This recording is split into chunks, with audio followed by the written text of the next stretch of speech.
Friends, welcome to education India. तो ये जो वीडियो होने वाली है इसमें हम इनकम टैक्स के बिजनेस लॉ के इंपॉर्टेंट क्वेश्चन डिस्कस करने वाले हैं। कुछ क्वेश्चंस है और जो ये क्वेश्चंस है ये आपको मेरे नोट्स में मिल जाएंगे। ठीक है, इंपॉर्टेंट क्वेश्चन है, इनमें से क्वेश्चन आते ही आते हैं। आपने ये कर लिया, उसके बाद में एक वीडियो बनाऊंगा क्वेश्चन पेपर के लिए, जो आपका प्रीवियस ईयर का क्वेश्चन पेपर वो भी आपको वहाँ दिखाने वाला। ऑनर्स के जितने स्टूडेंट्स हैं जिनका कल एग्जाम है तो उनके लिए ये इंपॉर्टेंट क्वेश्चन होने वाले हैं। सबसे पहले देखो क्वेश्चन नंबर 1 होगा। देखो क्वेश्चन नंबर 1 है, define the term contract, what are the essential element of a valid contract. यानी इसमें आपको कॉन्ट्रैक्ट बताने क्या होता है विद सेक्शन, फिर आपको इसेंशियल एलिमेंट्स बताने कितने होते हैं, कौन कौन से होते हैं। ठीक है, जो ये मैंने आपको फर्स्ट पार्ट में ही बता दिया था। ये जो आपके क्वेश्चंस है इनके आंसर आपको मेरे नोट्स में मिल जाएंगे। ठीक है, तो इनको आप वहां से कर सकते हो, मैं आपको क्वेश्चन समझा दूंगा बस। ठीक है, all contracts are agreement but all agreement are not contract, explain. देखो ये कह रहा है कि जितने भी कॉन्ट्रैक्ट होते हैं सभी एग्रीमेंट तो होते हैं, बट जो सभी एग्रीमेंट होते हैं वो सभी कॉन्ट्रैक्ट नहीं होते। फॉर एग्जाम्पल देखो, जो एग्रीमेंट होता है वो कॉन्ट्रैक्ट कब बनता है, जब वो लॉफुल होता है, जब उसमें इलीगल काम नहीं होता। ठीक है, कोई अनलॉफुल एक्टिविटी नहीं होती है, तब वो कॉन्ट्रैक्ट बनता है। अगर देखो एग्रीमेंट है, ठीक है, कुछ भी है, मान लो जो एग्रीमेंट है बहुत होता है, डोमेस्टिक होता है, ठीक है, और भी एग्रीमेंट होता है। ठीक है, तो उसमें अगर मान लो इसमें कोई इलीगल एक्टिविटी हो रही है, ठीक है, तो ये क्या है, ये कॉन्ट्रैक्ट तो नहीं बन पाया, लेकिन ये एग्रीमेंट तो है। ठीक है, तो यही कह रहा है कि एग्रीमेंट का जो स्कोप है वो वाइडर है, किसके, कॉन्ट्रैक्ट के, देन कॉन्ट्रैक्ट। ठीक है, तो एग्रीमेंट जो है, सारे जितने भी कॉन्ट्रैक्ट है वो सारे एग्रीमेंट होते हैं, बट सभी एग्रीमेंट कॉन्ट्रैक्ट नहीं होते। क्यों? क्योंकि वो इलीगल भी हो सकते हैं।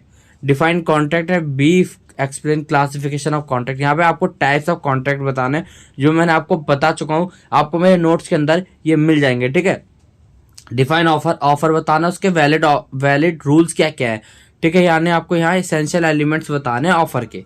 एक्सेप्टेंस क्या है, एक्सेप्टेंस क्या होती है और उसके क्या एसेंशियल एलिमेंट है वो आपको बताना है। फिर ये देखो, अभी एक क्वेश्चन है, the minor binds other but minor is not never bound other. मतलब माइनर दूसरे को बाध्य कर सकता है, लेकिन माइनर को कोई बाध्य नहीं कर सकता। ठीक है, इस पे आपको बताना है। ये आपका जो है ये कॉन्ट्रैक्ट का ही क्वेश्चन है। ठीक है, जिसमें आपको माइनर के बारे में बताया था कि माइनर जो है कॉन्ट्रैक्ट में एंटर नहीं हो सकता। अगर वो हो जाता है झूठ बोल के, तो उसकी जो प्रॉपर्टी होगी उससे आप क्या अपना हर्जाना ले सकते हो। क्वेश्चन नंबर 7 है, नो कंसिडरेशन नो कॉन्ट्रैक्ट, यानी कंसिडरेशन नहीं, नो कॉन्ट्रैक्ट। ये स्टेटमेंट मैंने आपको बता चुका हूँ, ये आपको कंसिडरेशन वाला टॉपिक पे मिल जाएगा। अब वहां से इसको लिख सकते हो, इसके जो एक्सेप्शन है उन्हें भी वहां से लिख सकते हो। The law of contract is not a whole law, यानी जो कॉन्ट्रैक्ट का लॉ है वो एग्रीमेंट का पूरा लॉ नहीं है, और ना ही ऑब्लिगेशंस का। ठीक है, तो ये आपको सूटेबल एग्जाम्पल के साथ बताना है। ये ऊपर वाले टॉपिक है, जैसे ये था, देखो ये वाला जो है ना, यही वाला इसका आंसर वहाँ लिखना है आपको। अगला जो क्वेश्चन है वो कहता है डिस्टिंग्विश बिटवीन, यानी आपको इनके बीच में डिफरेंस निकालना है। ठीक है, इनमें से डिफरेंस किसी के भी बीच में आ सकता है। ठीक है, वॉइड एग्रीमेंट है, वॉइडेबल कॉन्ट्रैक्ट, इन सब के बीच में मैं डिफरेंस बता चुका हूँ। Executive, executory, express, implied, void and illegal agreement, offer, invitation to an offer, coercion, undue influence, fraud, misrepresentation, sale, hire purchase. इनके बीच में मैं आपको डिफरेंस ऑलरेडी बता चुका हूँ वीडियोस के अंदर, तो मेरे नोट्स के अंदर आप इनको देख सकते हो। बता देता हूँ, ये जो है ये डिस्चार्ज ऑफ कॉन्ट्रैक्ट में मिल जाएगा आपको। ये भी उसी के अंदर ये कॉन्ट्रैक्ट के अंदर मिल जाएगा। टाइप्स ऑफ कॉन्ट्रैक्ट में ये भी कॉन्ट्रैक्ट्स के अंदर मिल जाएगा। ये आपको ऑफर वाले पे मिल जाएगा। ठीक है, ये आपको मिल जाएगा जहाँ पे आपको मिस रिप्रेजेंटेशन, अनड्यू इन्फ्लुएंस होता है। ठीक है, को देखो सिंपली देखो, एग्जीक्यूटिव मतलब होता है जब आपने दोनों पार्टी से पूरा काम कर दिया। एग्जीक्यूटिव किसी एक पार्टी ने अपना काम नहीं किया। एक्सप्रेस कॉन्ट्रैक्ट वो कॉन्ट्रैक्ट हो जो बोल के करते हैं। इम्प्लाइड वो होता है जो हम विदाउट वर्ड यूज करें हो बन जाता है। वॉइड और इलीगल बात एक ही है, बट जो वॉइड होता है वो पहले से खत्म होता है, इलीगल इलीगल होता है।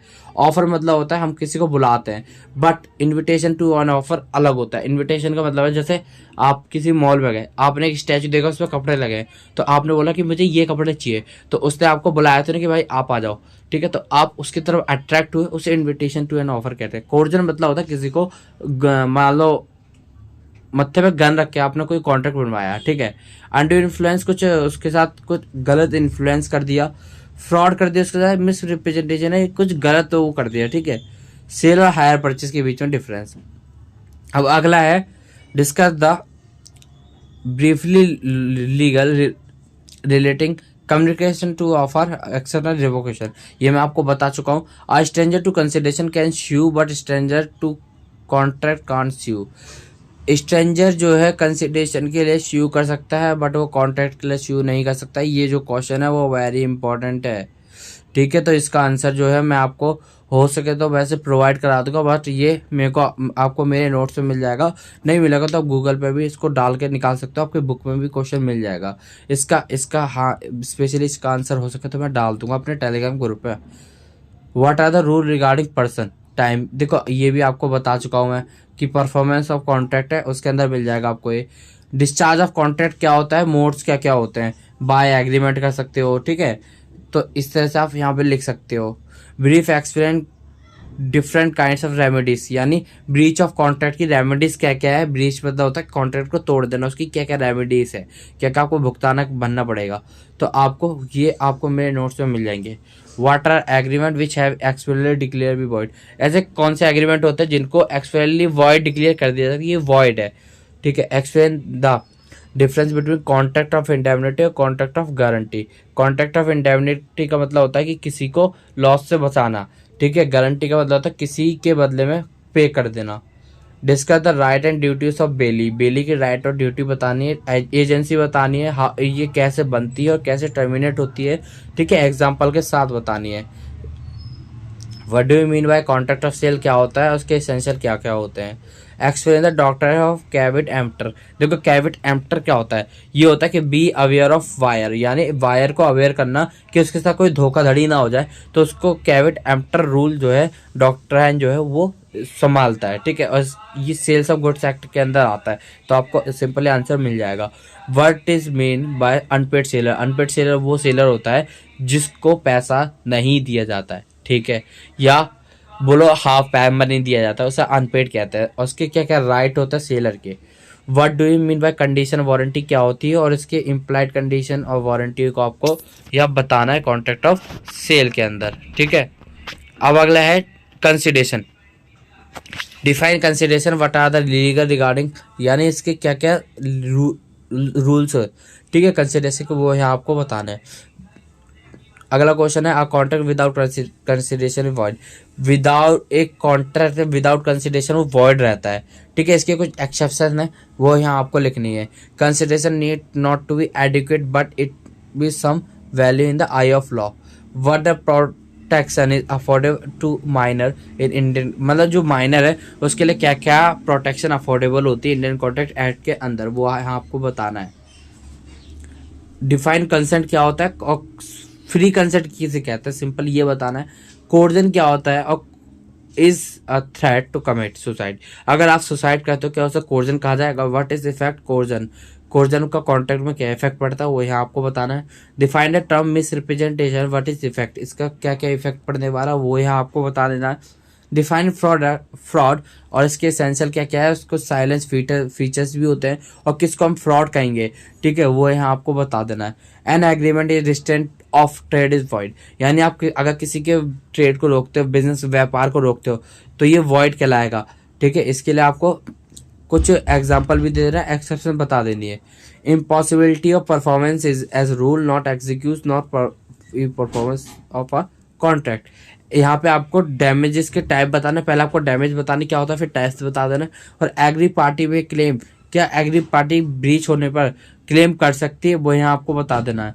अंडर विच सर्कमस्टांसेस सियोरिटी डिस्चार्ज, मतलब कौन कौन से ऐसे सर्कमस्टांसेस होते हैं जहाँ सियोरिटी डिस्चार्ज कर देता है कॉन्ट्रैक्ट को। Explain the term goods, goods को आपको डिफाइन करना है जो आपको सेल्स ऑफ गुड्स एक्ट के अंदर डिफाइन होती है। How is the price fix in the contract of sale, यानी एक सेलर जो है वो किस तरह अपना प्राइस फिक्स करता है, ठीक है, जब वो कॉन्ट्रैक्ट ऑफ सेल करता है। अगर प्राइस डिसाइडेड नहीं है दोनों पार्टीज की वजह से, तो किस तरह बायर पे करेगा। Explain the rule regarding transfer of ownership from buyer to seller to buyer, ठीक है, आपको यहाँ पे कुछ रूल्स बताने हैं। डिलीवरी ऑफ गुड्स क्या होता है, इसके क्या क्या मोड्स और इफेक्ट होते हैं, वो यहाँ आपको बताना है। यहाँ पे आपको बताना है कि जो रूल्स है डिलीवरी के लेके, वो यहाँ आपको वो बता रहे हैं। आपको शॉर्ट नोट लिखने किस पे लिखना है, acceptance of delivery of by buyer. आपने डिलीवरी कर दी और बायर की तरफ से एक्सेप्टेंस आ गई, ठीक है, उन्होंने एक्सेप्ट कर लिया, तो उस पर आपको एक नोट लिखना है। हु इज अनपेड सेलर, ये ऊपर बता चुका हूँ मैं, ठीक है। The right of stoppage in transit, यानी आप अगर किसी को ट्रांजिट में रोकते हो तो उसके क्या क्या राइट होते हैं आपके पास, वो यहाँ बताना है, ठीक है। ये सेल्स ऑफ गुड्स एक्ट का क्वेश्चन है। Explain the rule regarding auction sale, auction sale का होता है नीलामी करना, नीलामी की सेल करना, नीलामी में सेल करना, ठीक है, वो है आपको बताना है। एलएलपी क्या होता है उसको डिफाइन करना है, इसके क्या क्या इंपॉर्टेंट फीचर है, एलएलपी बताना है। फिर इसके बाद बताना है ट्रेडिशनल पार्टनरशिप से किस तरह डिफरेंस है, यानी पार्टनरशिप और एलएलपी में इसमें डिफरेंस बताना है आपको, ठीक है। Explain the advantage of LLP, discuss the procedure of incorporation, यानी एलएलपी में अगर आप इनको इनकॉर्पोरेट होना तो उसका क्या क्या प्रोसीजर होने वाला है और क्या इफेक्ट पड़ेगा उसका, और अगर आपको नेम चेंज करवाना है उसके लिए क्या क्या रूल लगेंगे। वो ये जो क्वेश्चन है ये हर बार पूछा जाता है, ये इंपॉर्टेंट क्वेश्चन अभी मैं ऊपर बता दूंगा कौन कौन से इंपॉर्टेंट क्वेश्चन है आपके। Who can be become a partner in LLP, कौन एलएलपी में पार्टनर बन सकता है, डिस्क्वालिफिकेशन क्या है, ठीक है, और कौन सा पर्सन बन सकता है कौन सा नहीं बन सकता, वो यहाँ आपको बताना है। What do you mean bye designated partner क्या होता है, और प्रोविजंस के हिसाब से बताना है एलएलपी का, उसके अपॉइंटमेंट एलिजिबिलिटी क्या होती है, कंडीशंस क्या होती है अपॉइंटमेंट के लिए, ठीक है। अब आपको एक टैक्सेशन ऑफ एन एलएलपी पे एक नोट लिखना है। फिर what do you understand by illegal agreement क्या होता है और इसके क्या क्या इफेक्ट पड़ते हैं, कोलैटरल ट्रांजैक्शन। अब देखो जो ये क्वेश्चन है ये इंपॉर्टेंट है, ये क्वेश्चन भी इंपॉर्टेंट है। 49 भी इम्पोर्टेंट है, और ये भी इम्पोर्टेंट है, ये भी इम्पोर्टेंट है, ठीक है। आप नोट कर लेना कौन कौन से इंपॉर्टेंट क्वेश्चन है। और हाँ ये भी इम्पोर्टेंट क्वेश्चन है, ये भी आता है क्वेश्चन। और आपका ये भी इम्पोर्टेंट क्वेश्चन है 36, ठीक है, 36 भी आता है। और आपका वैसे इसमें सभी ज़्यादातर इम्पोर्टेंट क्वेश्चन ही है, ठीक है। और देखो ये जो आपका ये है एक ये और ये 20, 21, 22, 20, इनको तो आप छोड़ ही ना कतई, ठीक है, आप इनको बिल्कुल ना छोड़े, बस सारे इंपॉर्टेंट ही आपको सारे करने हैं, ठीक है। और स्ट्रेंजर वाला है, और ये जो डिफरेंस है ये मैंने कुछ अलग से बताए हैं जो आप बिल्कुल छोड़ के ना जाए, ठीक है। तो ये था आज का वीडियो कैसी लगी, वीडियो चलकर लाइक कर देना, चैनल को सब्सक्राइब कर देना, और best of luck for your exam all honest students. Thank you so much for watching.